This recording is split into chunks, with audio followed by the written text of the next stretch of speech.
मतदार राजांनी जे मतदान केलं होतं 20 नोव्हेंबरला, त्याच्यानंतर 23 नोव्हेंबरला म्हणजे आजच्या दिवशी निकाल जे आहेत ते निकाल येणं अपेक्षित होतं आणि आता झालंय सुद्धा तसंच निकाल यायला. म्हणजे आता ही आपण असं म्हणू शकतो की हे अंदाज आहेत, पण हे जे कल आहेत हे कल जर का पाहिले तर हे कल स्पष्टपणे महायुतीच्या बाजूनी आहेत, महाविकास आघाडीच्या बाजूनी नाही आहेत. आणि त्याच्यामुळेच की काय संजय राऊत अत्यंत वैतागलेले आहेत आणि ह्या म्हणजे काहीतरी गडबड आहे असं संजय राऊतांचं म्हणणं आहे. याचं मुख्य कारण म्हणजे सत्ता आमचीच येणार असं संजय राऊत गेले कितीतरी दिवस सांगत होते आणि छाती ठोकपणे सांगत होते की मवियाच सत्तेमध्ये येणार. मात्र तसं काही झालेलं नाही आहे आणि महायुती जी आहे ती सत्तेत येते.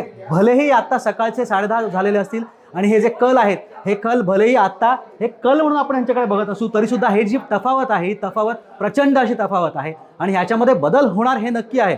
पण हा बदल जो आहे हा अत्यंत कमी स्वरूपाचा असेल, कारण ही जी तफावत आहे मविया 58 आणि महायुतीला 222 जागांवरती आघाडी आता दाखवलेली आहे. ह्याचा अर्थ असा आहे